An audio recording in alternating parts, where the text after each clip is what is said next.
ಈತ bomb making ಕಲಿತಿದ್ದ ಹಾಗೆ ಬಾಂಬ್ಗೆ final touch ಕೊಟ್ಟಿದ್ದೆಲ್ಲಿ? ಆದಿತ್ಯನ crime history ಏನು?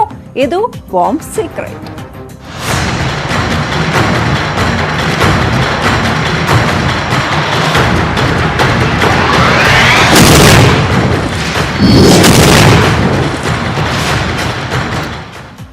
ಮಂಗಳೂರಿನ ಬಾಂಬ್ ಪತ್ತೆ ಪ್ರಕರಣಕ್ಕೆ ಸಂಬಂಧಪಟ್ಟಂತೆ ಆದಿತ್ಯನ ಮತ್ತೊಂದು ವಿಡಿಯೋ ರಿಲೀಸ್ ಆಗಿದೆ. ಏರ್ಪೋರ್ಟ್ನಲ್ಲಿ ಈತ ಬಾಂಬ್ ಇಡುವ ದೃಶ್ಯ ಲಭ್ಯವಾಗಿದೆ.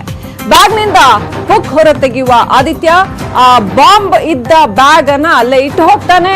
ಆ ದೃಶ್ಯ ಜನವರಿ 20ನೇ ತಾರೀಕು ಏರ್ಪೋರ್ಟ್ನಲ್ಲಿ ನಡೆದಿದ್ದ ಘಟನೆಯ ದೃಶ್ಯ ಲಭ್ಯವಾಗಿದೆ. ಹೇಗೆ ಆತ ಬಂದ, ಹೇಗೆ ಕೂತ್ಕೊಂಡ, ಹಾಗೆ ಬಾಂಬ್ ಇದ್ದಂತಹ ಒಂದು ಚೀಲವನ್ನ ಅಲ್ಲಿಯೇ ಇರಿಸಿ ಅನಂತರ ಸೈಲೆಂಟ್ ಆಗಿ ಅಲ್ಲಿಂದ ಎದ್ದು ಹೋಗ್ತಾನೆ. ಆ ದೃಶ್ಯ ಲಭ್ಯವಾಗಿದೆ. ಅಂದ್ರೆ ನೋಡಿ ಎಷ್ಟರ ಮಟ್ಟಿಗೆ ಸೆಕ್ಯೂರಿಟಿ ಬ್ರೀಚ್ ಇದೆ ಏರ್ಪೋರ್ಟ್ ನಲ್ಲಿ. ಯಾರು ಬೇಕಾದ್ರೂ ಬಂದು ಕೂತ್ಕೊಂಡು ನೋಡಿ ಆರಾಮಾಗಿ ಬಂದು ಕೂತ್ಕೊಂಡು ಬ್ಯಾಗ್ ಓಪನ್ ಮಾಡಿ ಅದರಲ್ಲಿ ಬಾಂಬ್ ಇದೆ, ನೀಟಾಗಿ ಅದನ್ನ ಇಟ್ಬಿಟ್ಟು ಅದರಲ್ಲಿರೋ ಡೈರಿನ ತೆಗೆದು ಕೈಯಲ್ಲಿ ಹಿಡ್ಕೊಂಡು ಆರಾಮಾಗಿ ನಡ್ಕೊಂಡು ಬರ್ತಾನೆ. ಇಷ್ಟರ ಮಟ್ಟಿಗೆ ಇಲ್ಲಿ ಭದ್ರತಾ ವೈಫಲ್ಯ ಇರೋದು ಕ್ಲಿಯರ್ ಆಗಿ ಎದ್ದು ಕಾಣುತ್ತೆ. ಸೊ ಆತ ಅಲ್ಲಿ ಇರಿಸಿ ಬಂದಿರತಕ್ಕಂಥ ಬ್ಯಾಗ್ ನಲ್ಲಿ ಬಾಂಬ್ ಇದೆ. ಇನ್ನು 5 ನಿಮಿಷ ಕಳೆದ್ರೂ ಕೂಡ ಅದು ಸ್ಫೋಟವಾಗುವ ಎಲ್ಲ ಚಾನ್ಸಸ್ ಇತ್ತು. ಸೊ ಎಷ್ಟರ ಮಟ್ಟಿಗೆ ಭದ್ರತಾ ವೈಫಲ್ಯ ಇದೆ. ಆ ಬ್ಯಾಗ್ ನಲ್ಲಿ ಬಾಂಬ್ ಇದ್ರೂ ಕೂಡ ಈತನನ್ನ ಆರಾಮಾಗಿ ಒಳಗೆ ಬಿಡ್ಲಾಯ್ತು. ಅಲ್ಲಿ ಯಾವುದೇ ರೀತಿಯ ಸೆಕ್ಯೂರಿಟಿ ಚೆಕ್ ಇರಲಿಲ್ಲ. ಅದೃಷ್ಟವಶಾತ್ ಅಲ್ಲಿ ಯಾರು ಪ್ರಯಾಣಿಕರು ಬಂದು ಕೂತಿರ್ಲಿಲ್ಲ. ಸಾಕಷ್ಟು ಜನ ಪ್ರಯಾಣಿಕರಿದ್ರೆ ಇನ್ನಷ್ಟು ಅಪಾಯಕ್ಕೆ ಎಡೆ ಮಾಡಿ ಕೊಡ್ತಾರೆ.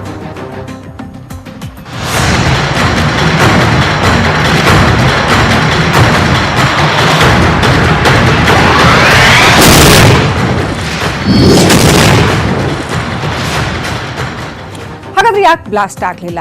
ಆ ಬಾಂಬ್ಗೆ ಟೈಮರ್ ಫಿಕ್ಸ್ ಮಾಡಿರ್ತಾನೆ ಆದಿತ್ಯ. 30 ನಿಮಿಷಕ್ಕೆ ಟೈಮರ್ ಫಿಕ್ಸ್ ಮಾಡಿದ್ದ. ಆ ಟೈಮರ್ ಫಿಕ್ಸ್ ಮಾಡಿ ಬಾಂಬ್ ಇಟ್ಬಿಟ್ಟು ಪರಾರಿಯಾಗಿದ್ದಾನೆ. ಇನ್ನು 15 ನಿಮಿಷ ತಡವಾಗಿದ್ರೆ ಆ ಬಾಂಬ್ ಬ್ಲಾಸ್ಟ್ ಆಗ್ತಾ ಇತ್ತು. ಆತನ ಉದ್ದೇಶ ಬಾಂಬ್ ಅನ್ನ ಬ್ಲಾಸ್ಟ್ ಮಾಡೋದೇ ಆಗಿತ್ತು ಅನ್ನೋದು ಕ್ಲಿಯರ್ ಆಗಿ ಗೊತ್ತಾಗುತ್ತೆ. ಕೇವಲ ಬೆದರಿಕೆ ಕರೆ ಕೊಡೋದಲ್ಲ, ಆ ಒಂದು ಬಾಂಬ್ ಅನ್ನ ಬ್ಲಾಸ್ಟ್ ಮಾಡೋದಾಗಿತ್ತು. ಬ್ಯಾಗ್ ಅನ್ನ ಶ್ವಾನದಳದ ನಾಯಿ ಜಾಕ್ ಎಳೆದಾಡಿದ್ರಿಂದ ಟೈಮರ್ ಆಫ್ ಆಯ್ತು ಅಂತ ಹೇಳಲಾಗಿದೆ.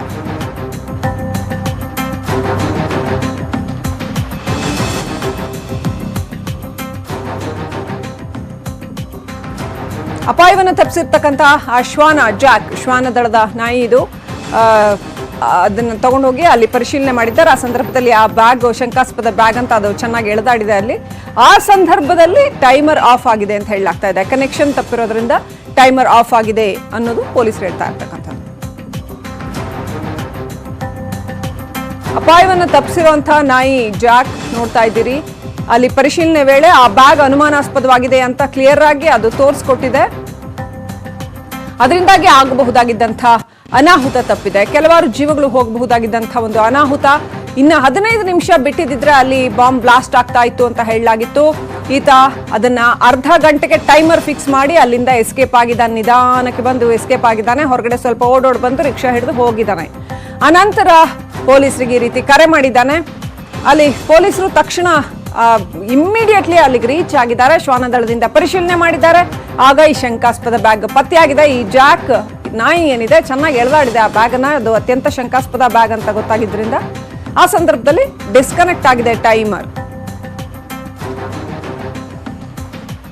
ಇನ್ನು ಈ ಬಾಂಬ್ ಇಡೋ ಮುನ್ನ ದಿನ ಬಾಂಬರ್ ಆದಿತ್ಯ ರಾವ್ ಉಡುಪಿಯ ಕಾರ್ಕಳದ ಹೋಟೆಲ್ನಲ್ಲಿ ಇದ್ದ. ಹೋಟೆಲ್ನಲ್ಲಿ ಅಡುಗೆ ಸಹಾಯಕನಾಗಿ ಏನ್ ನಾರ್ಮಲ್ ಆಗಿ ಆರಾಮಾಗಿ ಓಡಾಡ್ಕೊಂಡು ಅಡುಗೆ ಸಹಾಯಕನಾಗಿದ್ದ. ಆದ್ರೆ ರಾತ್ರಿ ವೇಳೆ ಮಧ್ಯರಾತ್ರಿ ಎದ್ಬಿಟ್ಟು ಅಲ್ಲಿ ಹೋಟೆಲ್ ಅಲ್ಲಿ ಓಡಾಡ್ತಾ ಇದ್ದಂತ ದೃಶ್ಯ ಲಭ್ಯವಾಗಿದೆ. ಹೋಟೆಲ್ನಲ್ಲೇ ಇದ್ಕೊಂಡು ಈತ ಸ್ಫೋಟಕ್ಕೆ ಭಾರಿ ಸಂಚು ರೂಪಿಸಿದ್ದ. ಈತನ ಪ್ರತಿ ನಡೆಯೂ ಕೂಡ ಹೋಟೆಲ್ನಲ್ಲಿದ್ದ ಸಿಸಿಟಿವಿಯಲ್ಲಿ ಸೆರೆಯಾಗಿದೆ.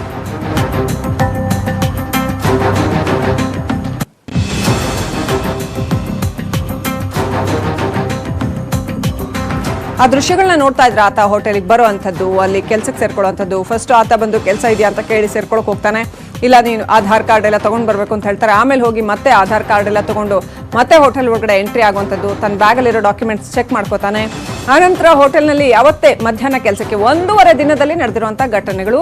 ಕಾರ್ಕಳದ ಕಿಂಗ್ಸ್ ಕೋರ್ಟ್ ಹೋಟೆಲ್ಗೆ ಕೆಲಸಕ್ಕೆ ಸೇರ್ಕೋತಾನೆ, ವೇಟರ್ ಆಗಿ ಕೆಲಸಕ್ಕೆ ಸೇರ್ಕೋತಾನೆ, ಅಲ್ಲಿ ಅಡುಗೆ ಸಹಾಯಕನಾಗಿ ಕೂಡ ಈತ ಆರಾಮಾಗಿ ಓಡಾಡ್ತಾ ಇರೋದನ್ನ ನೋಡ್ತಾ ಇದ್ರಿ. ಈ ವಿಚಾರಕ್ಕೆ ಸಂಬಂಧಪಟ್ಟಂತ ಇನ್ನಷ್ಟು ಅಪ್ಡೇಟ್ ಪಡ್ಕೊಳ್ಳೋಣ. ನಮ್ಮ ಪ್ರತಿನಿಧಿ ಕಿಶನ್ ಶೆಟ್ಟಿ ಮಂಗಳೂರಿಂದ ನೇರ ಸಂಪರ್ಕದಲ್ಲಿದ್ದಾರೆ. ಕಿಶನ್ ಶೆಟ್ಟಿ, ಒಟ್ಟಾರೆ ಅತ್ಯಂತ ವಿಕ್ಷಿಪ್ತವಾದಂತಹ ಈತನ ನಡವಳಿಕೆ ಜೊತೆಗೆ ಇನ್ನಷ್ಟು ಮಾಹಿತಿ ಕೂಡ ಹೊರಬಿದ್ದಿದೆ.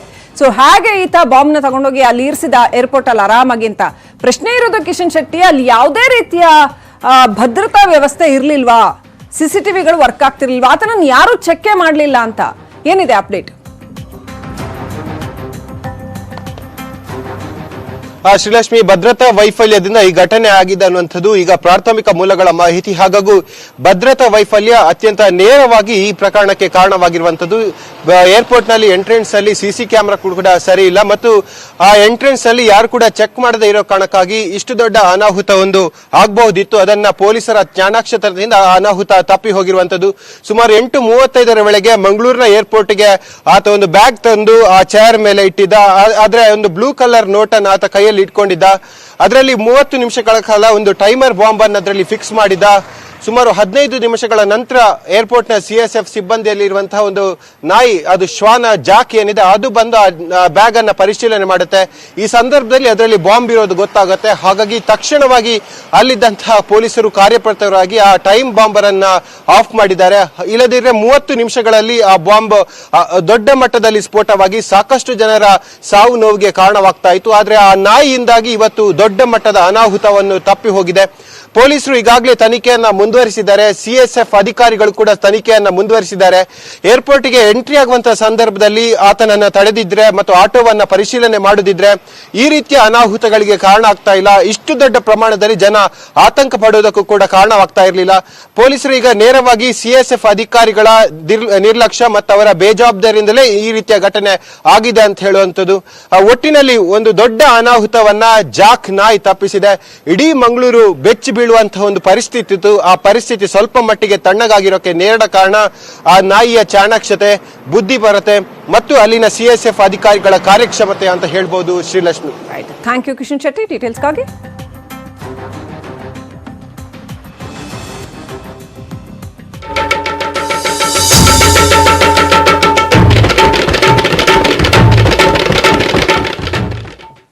ಬಾಗಲಮುಖಿ ಮೊರೆ ಹೋದ ಡಿಕೆ, 300 ವರ್ಷದ ದೇವರಿಗೆ ಪ್ರದಕ್ಷಿಣೆ. ಪೀತಾಂಬರ ಪೀಠದ ಶಕ್ತಿ ಎಂಥದ್ದು, ಕಾಪಾಡು ಬಾಗಲಮುಖಿ.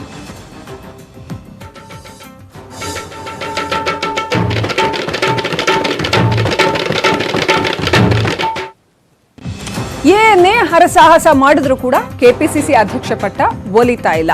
ಯಾಗಕ್ಕೂ ಕೂಡ ಡಿಕೆಗೆ ಪಟ್ಟ ಸಿಕ್ಕಿಲ್ಲ.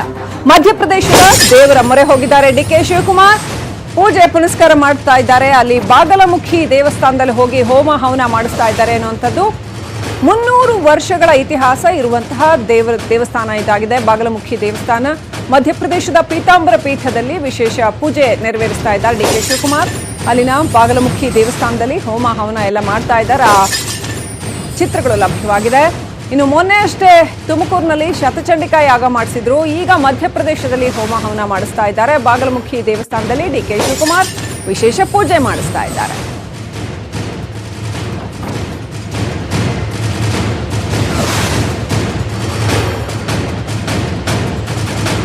ಬಾಗಲಮುಖಿ ಕಾಪಾಡ್ತಾಳ, ಕಾದು ನೋಡ್ಬೇಕಾಗಿದೆ. ಬಾಗಲಮುಖಿ ದೇವಸ್ಥಾನದಲ್ಲಿ, ಮಧ್ಯಪ್ರದೇಶದ ದೇವಸ್ಥಾನದಲ್ಲಿ DK ಶಿವಕುಮಾರ್ ವಿಶೇಷ ಪೂಜೆ ಮಾಡಿಸ್ತಾ ಇದ್ದಾರೆ. ಅಲ್ಲಿ ಗಮನಿಸಬಹುದು, ಹೋಮವೊಂದನ್ನ ಮೊನ್ನೆ ತುಮಕೂರು ಹತ್ರ ಚಂಡಿಕಾ ಯಾಗ ಮಾಡಿಸಿದಂಥದ್ದು, ಶತಚಂಡಿಕಾ ಯಾಗ ಮಾಡಿಸಿದ್ರು. ಇದೀಗ ಮಧ್ಯಪ್ರದೇಶದ ಬಾಗಲಮುಖಿ ದೇವಸ್ಥಾನದಲ್ಲಿ ಪೂಜೆ ಪುನಸ್ಕಾರ ನಡೆಸಿದ್ದಾರೆ, ವಿಶೇಷ ಪೂಜೆ ನಡೆಸಿದ್ದಾರೆ.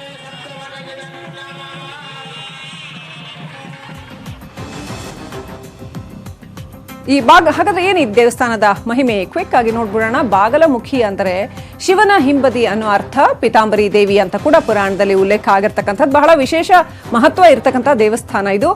ಭಕ್ತರ ವೈರಿಗಳನ್ನ ಸಂಹಾರ ಮಾಡೋ ಶಕ್ತಿ ಇದೆ ಅಂತ ಹೇಳ್ತಾರೆ. ರುದ್ರಮಾಲಾ ಸ್ತೋತ್ರ ಪಠಣದಿಂದ ಇಲ್ಲಿ ಆರಾಧನೆ ಮಾಡಲಾಗತ್ತೆ.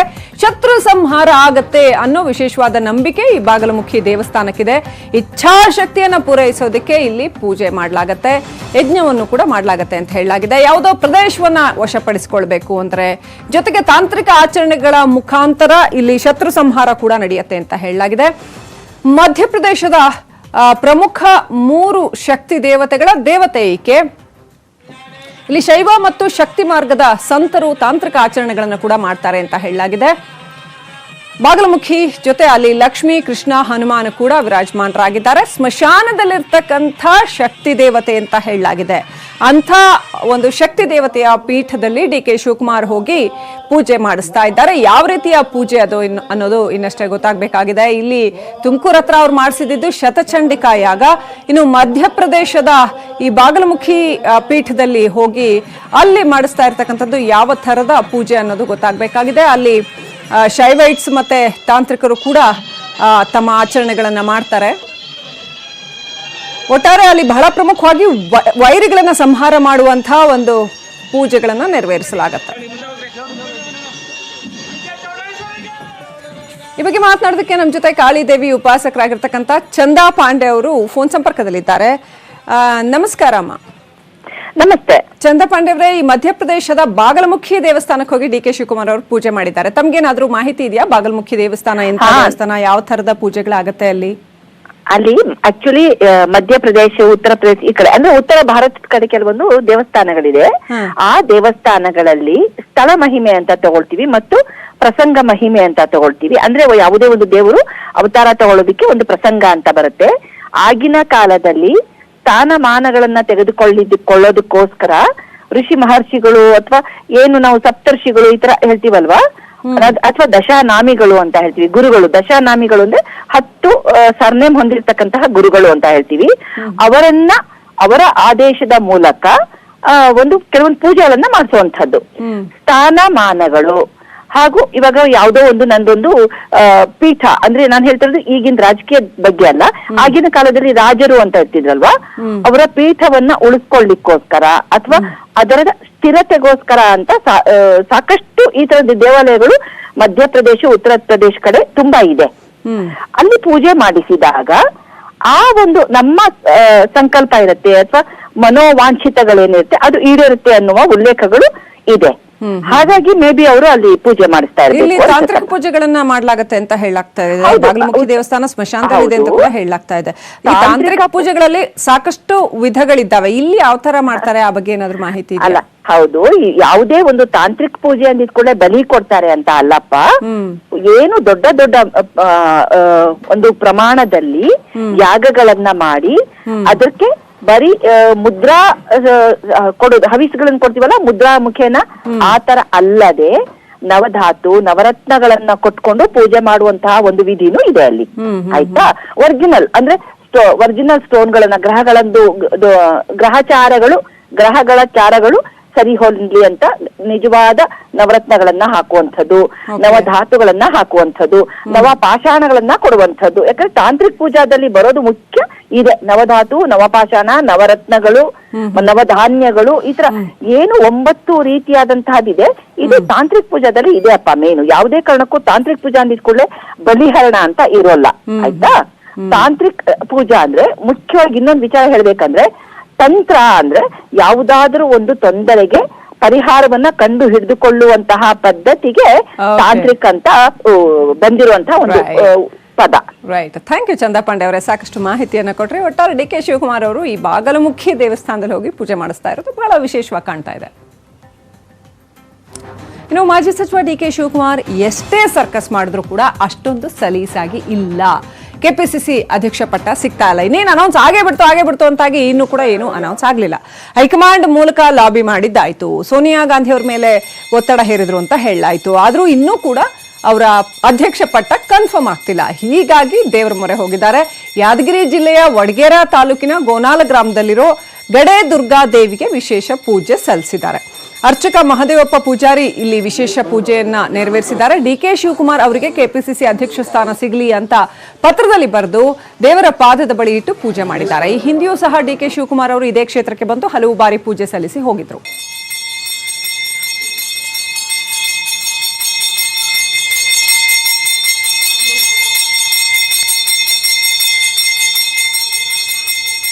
ಈ ಬಗ್ಗೆ ನಮ್ಮ ಯಾದಗಿರಿ ಪ್ರತಿನಿಧಿ ನಾಗಪ್ಪ ಮಾಲಿ ಪಾಟೀಲ್ ವಾಕ್ಥ್ರೂ ಮಾಡಿದ್ದಾರೆ, ನೋಡೋಣ ಬನ್ನಿ.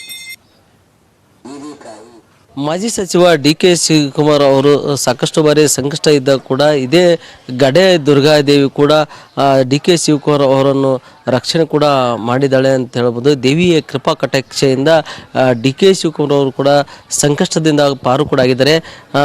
ಯಾದಗಿರಿ ಜಿಲ್ಲೆಯ ವಡಗೇರ ತಾಲೂಕಿನ ಗೋನಾಲ್ ಗ್ರಾಮದ ಇದು ಏನು ಗಡೆ ದುರ್ಗಾದೇವಿ ಪರಮ ಭಕ್ತರಾಗಿದ್ದಾರೆ ಮಾಜಿ ಸಚಿವ ಡಿ ಕೆ ಶಿವಕುಮಾರ್ ಅವರು. ಅದೇ ರೀತಿಯಾಗಿ ಅವರ ಡಿ ಕೆ ಶಿವಕುಮಾರ್ ಮನೆಯಲ್ಲಿ ಕೂಡ ಸಾಕಷ್ಟು ಬಾರಿ ಪೂಜೆ ಮಾಡಿದರು. ಡಿ ಕೆ ಶಿವಕುಮಾರ್ ಅವರಿಗೆ KPCC ಪಟ್ಟ ಸಿಗಬೇಕೆಂದು ಗಡೆ ದುರ್ಗಾದೇವಿ ಮಂದಿರದಲ್ಲಿ ವಿಶೇಷ ಪೂಜೆ ಕೂಡ ಮಾಡಲಾಗ್ತಾ ಇದೆ. ಈಗಲೇ ಕಾಂಗ್ರೆಸ್ ಪಾಳ್ಯದಲ್ಲಿ ಕೂಡ KPCC ಪಟ್ಟದಕ್ಕಾಗಿ ಹೆಚ್ಚಿನ ಪೈಪೋಟಿ ಕೂಡ ನಡೀತಾ ಇದೆ. ದೇವಿಯ ಪಾದಕ್ಕೆ ಪತ್ರ ಬರೆದು ಏನಂತಂದರೆ ಅರ್ಚಕರು ಡಿ ಕೆ ಶಿವಕುಮಾರ್ ಅವರಿಗೆ KPCC ಪಟ್ಟ ಸಿಗಬೇಕೆಂದು ಪೂಜೆ ಕೂಡ ಮಹದೇವಪ್ಪ ಪೂಜಾರವರು ಕೂಡ ಮಾಡಿದ್ದಾರೆ. ಹೀಗಾಗಿ ಖುದ್ದು ಅರ್ಚಕರು ಅವರು ನಮ್ಮ ಜೊತೆ ಇದ್ದಾರೆ. ಅವರು ಏನ ಪೂಜೆ ಮಾಡಿದ್ರೆ ಗುಡಿಯಲ್ಲಿ ಏನು ಪೂಜೆ ಮಾಡಿದ್ರಿ? ಡಿ ಕೆ ಶಿವಕುಮಾರ್ಗೆ KPCC ಅಧ್ಯಕ್ಷ ಪಟ್ಟ ಸಿಗಬೇಕಂತ ಪೂಜೆ ಮಾಡಿದ್ರು. ಡಿ ಕೆ ಶಿವಕುಮಾರ್ ಸಾಕಷ್ಟು ಬಾರಿ ಸಂಕಷ್ಟದಲ್ಲಿ ಇದ್ದಾಗ ಕೂಡ ಇಲ್ಲಿ ಪೂಜೆ ಮಾಡಿದ್ರಿ, ಅಲ್ಲಿ ಮನೆಯಲ್ಲಿ ಕೂಡ ಪೂಜೆ ಮಾಡಿದ್ರಿ. ಏನೆಲ್ಲ ಸಂಕಷ್ಟದಿಂದ ಎಲ್ಲ ಪೂಜೆ ಯಾವುದೇ ಇಲ್ಲೇ ಯಾಕೆ ಏನೇ ತೊಂದರೆ ಆಗಿದ್ರು ಕನಸಿನಲ್ಲಿ ಹೋಗಿ ಹೇಳ್ತಾಳೆ, ಈ ಥರ ಅದ, ಈ ಥರ ಮಾಡೋದು. ನೀವು 24 ತಾರೀಕು ಒಳಗಾಗಿ KPCC ಅಧ್ಯಕ್ಷರಾಗ್ತಾರೆ ಅಂತ ಹೇಳಿದ್ರಿ. ಈಗ ಯಾವಾಗ ಆಗ್ಬೋದು? ಇನ್ನು ಸಾಕಷ್ಟು ಕಾಂಗ್ರೆಸ್ ಪಾಳದಲ್ಲಿ ಪೈಪೋಟಿ ಅದ KPCC ಸ್ಥಾನ ಬಗ್ಗೆ. ಅದನ್ನೆಲ್ಲ ಮೆಟ್ಟಿ ನಿಲ್ತಿಗೆಸ ಅಮ್ಮ ಮಾಡ್ತಾಳೆ, ಮಾಡ್ತಂತ ಹೇಳ್ಬಿಟ್ಟಾಳೆ, ಮಾತು ಕೊಟ್ಟಿದ್ದಾಳೆ. ಇಲ್ಲಿ ಜಾತ್ರೆಗೆ ಬರ್ತಾ ಇದ್ದಾರಾ ಹೆಂಗೆ? 29ನೇ ತಾರೀಕಿಗೆ ಬರ್ತಂತ ಹೇಳಿದ್ದಾನೆ. ಹೋದ ಸರಿ ಬಂದಿಲ್ಲ ಡಿ ಕೆ ಶಿವಕುಮಾರ್ ಅವರು, ಬರಲಾರ್ದಕ್ಕೆ ಸಾಕಷ್ಟು ಸಂಕಷ್ಟ ಎದುರಾಯಿತು. ಈ ಸರಿ ಬರ್ತಾರಂತ ಚೆನ್ನಾಗಿ ಬರಲ್ಲೋದ್ರೆ ಮತ್ತೆ ಸಮಸ್ಯೆ ಎದುರಿಸ್ಬೋದು ಹೇಳಿದ್ದಾರೆ. ನಾನು ಬಂದು ಬರಲ್ಲ ಸೊಲಾಗ ನಂಗೆ ತೊಂದರೆ ಆಗಿದೆ ಅಂತ ಮೊದಲು ಹೇಳಿದ್ದಾರೆ. ಅದಕ್ಕೋಸ್ಕರ ನಾನು ಈ ವರ್ಷ ಜಾತ್ರೆಗೆ ಬರ್ತಾನಂತ ಮೊನ್ನೆ ಹೇಳಿದ್ದೆ. ಡಿ ಕೆ ಶಿವಕುಮಾರ್ ಅವರಿಗೆ ಗಡೆ ದುರ್ಗಾದೇವಿ ಕೃಪಾ ಕಟಾಕ್ಷಿಂದ ಡಿ ಕೆ ಶಿವಕುಮಾರ್ ಒಳ್ಳೇದಾಗ್ತಾ ಇದೆ ಅಂತ ಹೇಳ್ತಾ ಇದ್ದಾರೆ. ಎನಿ ಟೈಮ್ ಅತನ ಮೇಲೆ ಇರ್ತದೆ. ಏನು ಅವ್ರಿಗೇನು ಹೇಳಿದ್ದೀನಿ, 2 ತಿಂಗಳು ಮೊದಲು ಜೈಲಿಂದ ಬಂದ ತಕ್ಷಣ ಹೇಳಿದ್ದೀನಿ, ಈ ಥರ ನೀವು ಅವಮಾನ ಆದರೆ ಏನಿಲ್ಲ, ಅಮ್ಮ ದೊಡ್ಡ ಹುದ್ದೆ ಕೊಡ್ತಂತ ಹೇಳಿದ್ದಾಳೆ. ಆಯ್ತು ಗುರುಗಳು ಏನು ಮಾಡೋದು ಮಾಡಿದ್ವಿ. ಮೊನ್ನೆ ಮತ್ತೆ ಹೇಳಿದೆ, ಸೋನಿಯಾ ಗಾಂಧಿ ನಿನ್ನ ಮೇಲೇ ಇಟ್ಟಾಳೆ, ನಿನಗೆ ಆರು ಹಾಕ್ಯಾಳ. ಅವರು ಸಿದ್ದರಾಮಯ್ಯ ಮಾತು ಕೇಳಲ್ಲ, ಎಷ್ಟು ಸಿದ್ದರಾಮಯ್ಯ ಬಗಲಾಗ ನಿಂತರು ನಿನ್ನ ಮಾತು ಕೇಳಿಲ್ಲ. ಸಿದ್ದರಾಮಯ್ಯ ಬುಟ್ಟು ಕೇಸ್ ನಿನಗೆ ಆರು ಹಾಕಿದಳು ಅಮ್ಮ ಅಂತ, ಸೋನಿಯಾ ಗಾಂಧಿ ನಿನಗೆ ಆರು ಹಾಕ್ಯಾಳ ಅಂತ ಇದೊಂದು ಹೇಳಿದ್ವಿ. ಶಿವಕುಮಾರ್ ಅವರಿಗೆ KPCC ಅಧ್ಯಕ್ಷ ಸ್ಥಾನ ಸಿಗಲಿದೆ ಎಂಬುದನ್ನು ಭವಿಷ್ಯದ ಮಾತುಗಳನ್ನು ಕೂಡ ಹೇಳಿದ್ದಾರೆ. ನಾಗಪ್ಪ ಮಾಲಿ ಪಾಟೀಲ್, ನ್ಯೂಸ್ 18 ಕನ್ನಡ, ಯಾದಗಿರಿ. ಇನ್ನಷ್ಟು ಸುದ್ದಿ ನೋಡೋಣ ಚಿಕ್ಕ ಬ್ರೇಕ್ನ ನಂತರ. ರಾಮನಗರ ಜಿಲ್ಲೆಯ ಜಯಪುರದ ಬಸವಣ್ಣನ ಪವಾಡ ಪರೀಕ್ಷಿಸುವುದಕ್ಕೆ ಹೋದವರು ಕಣ್ಣೀರು ಹಾಕಿದ್ದಾರೆ. ಇವತ್ತು ಮಂಡ್ಯ ಜಿಲ್ಲೆ ನಾಗಮಂಗಲದ ಜುಟನಹಳ್ಳಿಯ ರಮೇಶ್ ಅನ್ನೋರ್ ಮನೆಗೆ ಪಾದಪೂಜೆಗೆ ಈ ಬಸವಣ್ಣನನ್ನ ಕರೆಸಲಾಗಿತ್ತು. ಈ ವೇಳೆ ಪೊಲೀಸ್ ಪೇದೆ ಇಬ್ಬರು ತಮಾಷೆ ಮಾಡೋದಕ್ಕೆ ಮುಂದಾಗಿದ್ದಾರೆ. ಏನೋ ಒಂದಿಲ್ಲ ಸಲ್ಲದ ಕಾರಣ ಹೇಳಿ ಈ ಬಸವಣ್ಣನನ್ನ ಪರೀಕ್ಷೆ ಮಾಡೋದಕ್ಕೆ ಮುಂದಾಗಿದ್ರು. ಆಗ ಇಬ್ಬರನ್ನು ಕೂಡ ಬಸವಣ್ಣ ಬೀದಿ ಬೀದಿಯಲ್ಲಿ ಅಟ್ಟಾಡಿಸಿ ಕೈ ಮೇಲೆ ಕಾಲಿಟ್ಟು ಬುದ್ಧಿ ಕಲಿಸಿದೆ. ಕುಡಿದ ಮತ್ತಲ್ಲಿ ಬಸವಣ್ಣನನ್ನ ಪರೀಕ್ಷೆ ಮಾಡೋದಕ್ಕೆ ಬಂದವರು ತಪ್ಪಾಯಿತು ಅಂತ ಕಣ್ಣೀರಿಟ್ಟಿದ್ದಾರೆ.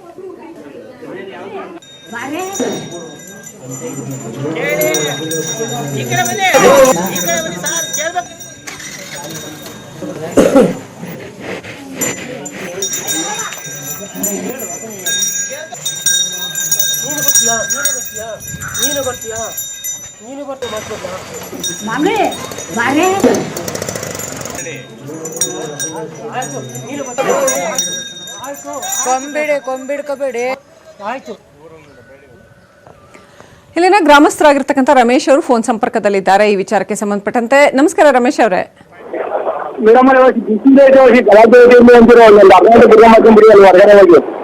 ಹಾ, ಓಕೆ, ಧನ್ಯವಾದಗಳು.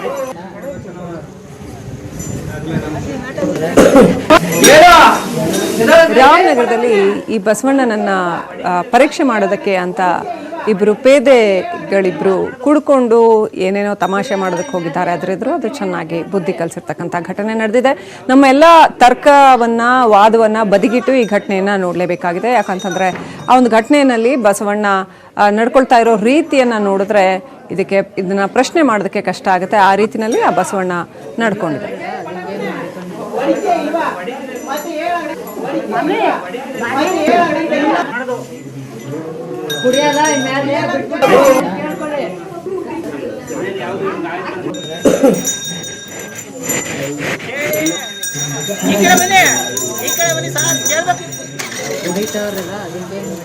ರಾಮನಗರ ಜಿಲ್ಲೆಯ ಜಯಪುರದ ಈ ಬಸವಣ್ಣ ಪವಾಡಕ್ಕಾಗಿ ಪ್ರಸಿದ್ಧಿ ಹೊಂದಿರತಕ್ಕಂಥ ಬಸವಣ್ಣ, ಈ ಹಿಂದೆಯೂ ಕೂಡ ಸಾಕಷ್ಟು ಪವಾಡವನ್ನು ತೋರಿಸಿರ್ತಕ್ಕಂಥ ಬಸವಣ್ಣ.